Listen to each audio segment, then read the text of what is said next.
You're talking about keeper communicating.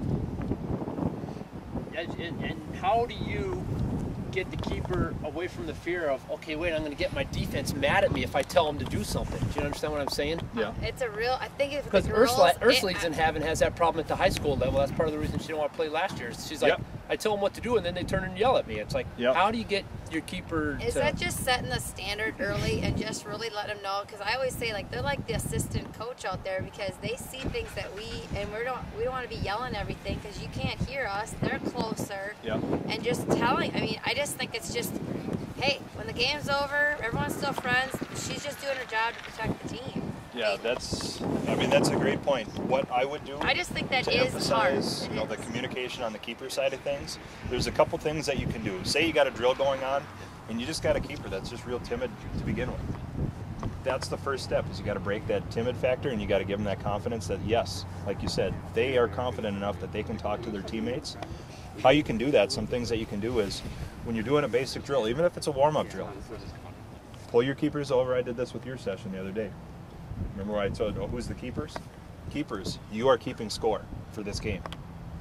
I want you to call, talk, yell loud when the score is happening. It's only coming from the keepers. I'm not doing it. So, right there, you're kind of building that communication piece so the team is being used to hearing the keeper talk. And then when you have another game, maybe you change up the rules a little bit. You'll say, Fred, come here. Or, in the back, like I was saying, just sit in the back of them. All right. Fred, next time the ball goes out of bounds, and I'm saying this really lightly, so only you can hear it. Next time the ball goes out of bounds, I want you to switch it to a 3-touch only game. And then I stand back, ball goes out of bounds. And as a keeper, I'm yelling, all right, 3-touch rule now. Yep. All right, guys, listen up. Now we're switching. It's just 3 touches. And I just kind of sat back, and I gave you the leadership piece that says now you're now the coach. I'm just going to sit back. You give the instructions, and then I come back up here.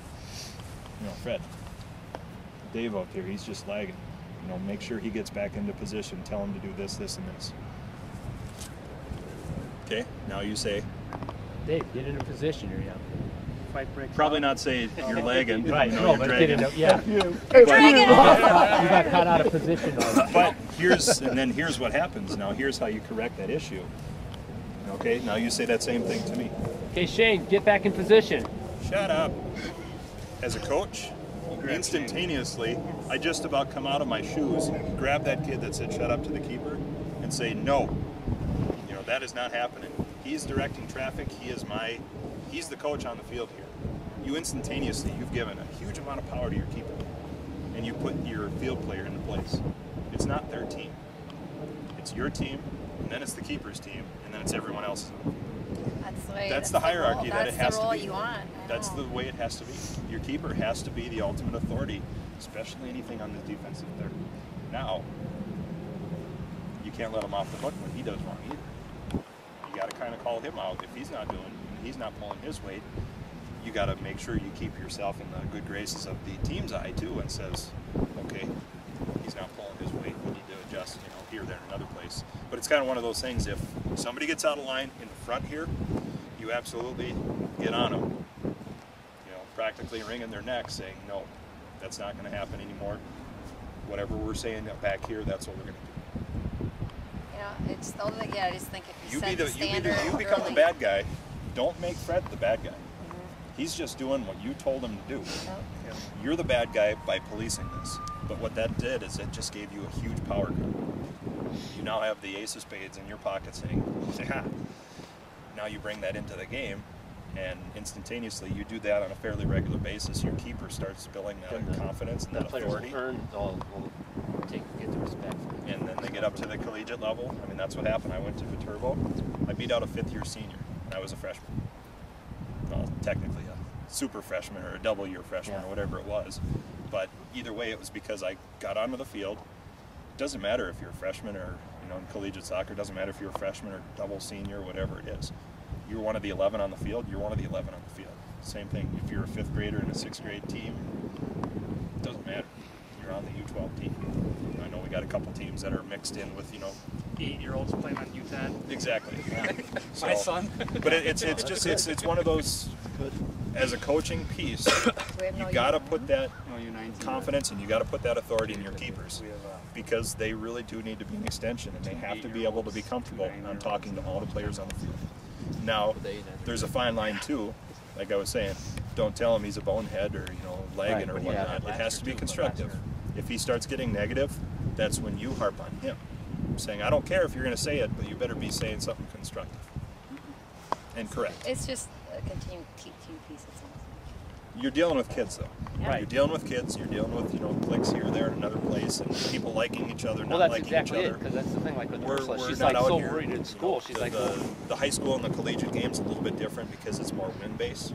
How often are you seeing the keeper as being one of the captains a lot of times in the high school? More times than not. Yeah, more times than not. And that drags over. That helps drag that idea over that they are the ones kind of running the show as well as the coach. Yep. They probably got more vision. The goalie back there, he's seen everything. They get the good. best view on the game. And that's when I will say, what are you talking about? You're facing this way, and you have 6 people behind you. He has all 10 of you in front of him. Yeah. He can see exactly, plus the other team. We're going to listen to him over, going here. The other thing you could do at halftime, keeper, what do you see? Right. What do you expect them to say? Do you say, are you hoping they say, they've only got 2 defense or 2 forwards and they're playing 10 yards apart, or they're playing out in the sidelines? And you're just asking them to see what the formations are from their perspective and how they're playing, their fullbacks or their strikers. They should be able to say, always watch number 25. They always seem to be open. You should be asking that. Yep. I mean, they kind of know the players that maybe someone's not covering. Yeah, and it could be something, just giving them an opportunity to speak. That's what you're trying to develop. Oh, yeah, okay. You're not necessarily trying to make them your coach right now. That's your job. You're still the coach. But you're trying to get them to see the field and see the game through your eyes. Because, unfortunately, you don't get to play it. They're kind of the field coach. Yep. So that's I always said there's the assistant to the assistant. On a training side of things, how you funnel yourself through the goalkeeper is like I just did, and I intentionally did it this way. Fred, say Dave's jacket looks goofy. Dave, your jacket looks goofy. Okay. Say something All right, about Fred, hair. constructive. Dave, I'd pick another color. It doesn't look good on you. There you go. But notice how I did that. I stepped up. Doesn't match your rouge. I stepped up while the game was going on, and then I stepped back, and I was quiet. Funnel yourself through your goalkeeper. The only thing, I guess, if we really have a problem is you can make that person take a role, and then they got to feel what. Say somebody who maybe is having a problem with it or whatever. Say you find out that someone is always kind of mouthing back, and maybe we're not hearing it. If we get wind of it, put that person in that role. See what they see. Put that pressure on them. Okay, you do what they're doing. So how comfortable are you doing that? Do you want that job? Then they might, back off a little bit. Yeah. Putting role reversal is always a good thing for that. But that's that would be my ticket there, and that's where it's been real successful with me. I always reference this Chris Kelly guy that used to be the club trainer here at Beasley's back in the day. Oh my gosh, I remember that guy. And he was phenomenal. And that's what he would do is he would just sit behind the goal. He was a big Scottish guy, so he wasn't quiet, but he would sit behind the goal and he'd just sit there and tap, tap, tap, tap, tap, tap, tap. But it was through me out to the field players. The field players got on my case instantaneously. He was practically, wringing their necks, saying, "No, that's not what happens." He was a professional goalkeeper, so it was he was a huge mentor to me. But at the same time, he had that field vision, so he was able to see all 3 levels of soccer just simply because he's seen so much soccer played in front of him. The keepers, that's emphasize that they don't get anything else to do except for watch you guys play. And in a good game, the game is down there anyway.